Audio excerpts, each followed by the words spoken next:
Hello student, this is Rakesh sir, lecturer and motivational speaker. स्वागत करता हूं आपके अपने चैनल स्पेशल साइंस में।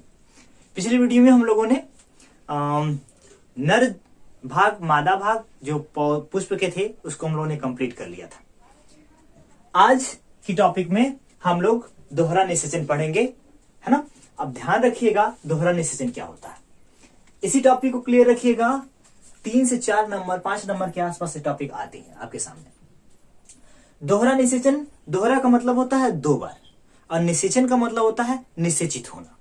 अर्थात जब कोई बॉडी ऑर्गन्स या कोई सबस्टेंस एक या एक से अधिक बार या सीधे सीधे कह दें 2 बार एक दूसरे के साथ फर्टाइल होता है, निषेचित होता है, तो यह घटना कहलाती है दोहरा निषेचन। अब बात समझिएगा। पिछली वीडियो में हम लोगों ने ये फ्लावर के जो फीमेल ऑर्गन्स थे उसके बारे में स्टडी किया। इससे और थोड़ा सा अच्छा बना के समझाएं तो ये वाले जो भाग थे एंथर, फिलामेंट, इसके अलावा जो इससे रिलीज हो रहे थे वो परागकण रिलीज हो रहे थे और कहां आ जा रहे थे, स्टिग्मा के ऊपर। अब आप मुझे बताइए कि एंथर से परागकणों का स्वतंत्र होकर वर्तिकाग्र पर आना क्या कहलाता है? पॉलिनेशन कहलाता है, परागण कहलाता है। 1 नंबर पाने के लिए अगर लिखना होगा तो लिख सकते हैं परागकणों का वर्तिकाग्र पर आना परागण कहलाता है 1 नंबर के लिए। अगर 3 नंबर के लिए एफर्ट करना हो तो पूरा कैसे लिखेंगे सेंटेंस बना के कि जब किसी पुष्प के परागकोश से परागकण स्वतंत्र होकर उसके वर्तिकाग्र पर आ जाते हैं तो यह क्रिया या यह घटना परागण कहलाती है। 1 नंबर और 3 नंबर जैसा आप लिखना चाहे वैसा आप लिख सकते हैं। तो अर्थात परागण के बाद यहां से अर्थात एंथर से परागकणों का स्वतंत्र होकर वर्तिकाग्र पर आना परागण कहलाता है। परागण के बाद समस्त परागकण जर्मिनेट होते हुए यहां से नीचे की तरफ, इससे पिछले वीडियो में आपको परागकणों का जर्मिनेशन बताया गया था, स्टार्ट वीडियो था, आराम से जाकर देख लीजिएगा। अगर यहां पे आके मिल जाते हैं तो इसमें आपको बताया गया था कि ये संरचना ओव्यूल की होती है। ओव्यूल, एक ओवरी में 1 से अधिक ओव्यूल पाए जाते हैं, अर्थात ओव्यूल की संख्या 1 ऐसी दिखाई गई। ओव्यूल्स में इसके अंदर एक एम्ब्रियो सैक होता है, एम्ब्रियो सैक, अर्थात इसे हम कहते हैं भ्रूणपोष हिंदी में। भ्रूणपोष के आसपास की जो सेल्स होती हैं इसका नाम बहुत विशेष रूप से याद रखिएगा। आपको पता होगा कि ये जो होती हैं एंटीपोडल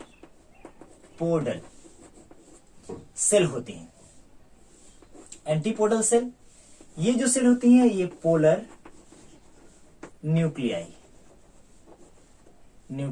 न्यूक्लियस। ये जो मोस्ट इंपॉर्टेंट सेल है ये होती है एग सेल। और ये जो दो सेल होती हैं ये सिनर्जिट सेल। आई होप कि आप जानते होंगे इनके बारे में। अगर आपने इन सब की चीजों के बारे में याद कर लिया तो 5 नंबर आपके एक भी पॉइंट या एक भी नंबर आपके मिस नहीं होंगे, कटेंगे नहीं। क्लियर रखिएगा। दोहरा निषेचन का मतलब कितनी बार निषेचन बाबू? 2 बार निषेचन।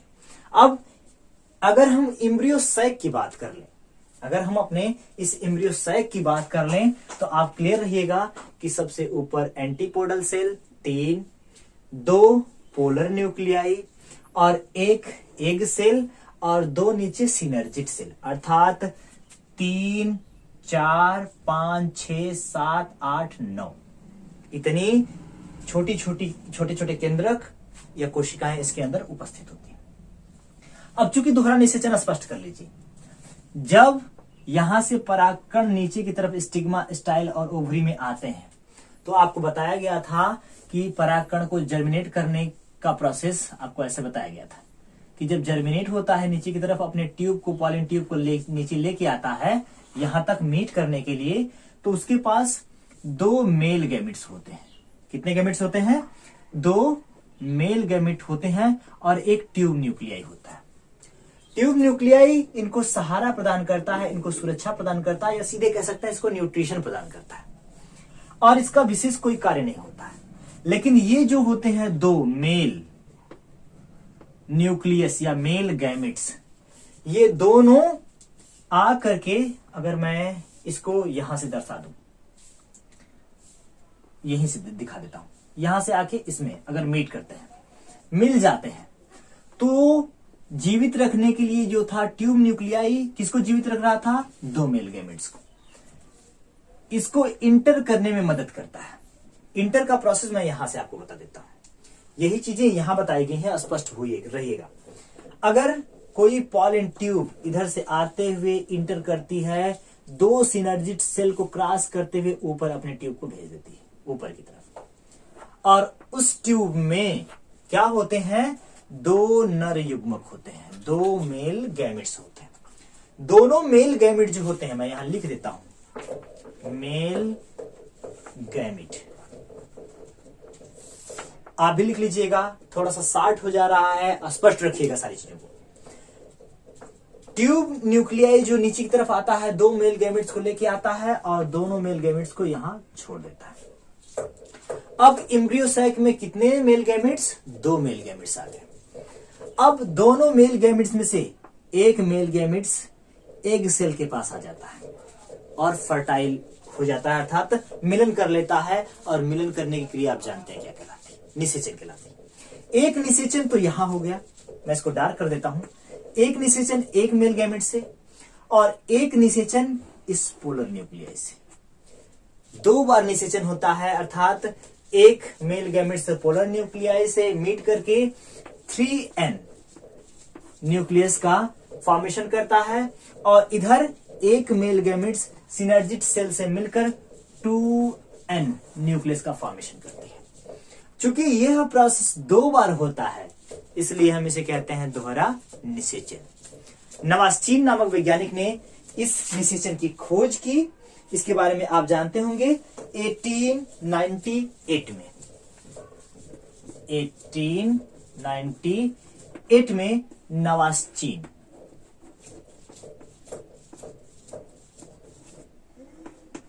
नवास्चीन नामक साइंटिस्ट ने इसकी खोज की। आई होप कि आप छोटी पॉइंट में क्लियर होंगे। जब यह निषेचन एक न्यूक्लियस से एग में होता है, अर्थात एक सेल से होता है, तो 2n न्यूक्लियस का फॉर्मेशन होता है। इसे सत्य निषेचन कहते हैं। कौन सा निषेचन बाबू? सत्य निषेचन। और 3n निषेचन को फॉल्स, असत्य निषेचन कहते हैं।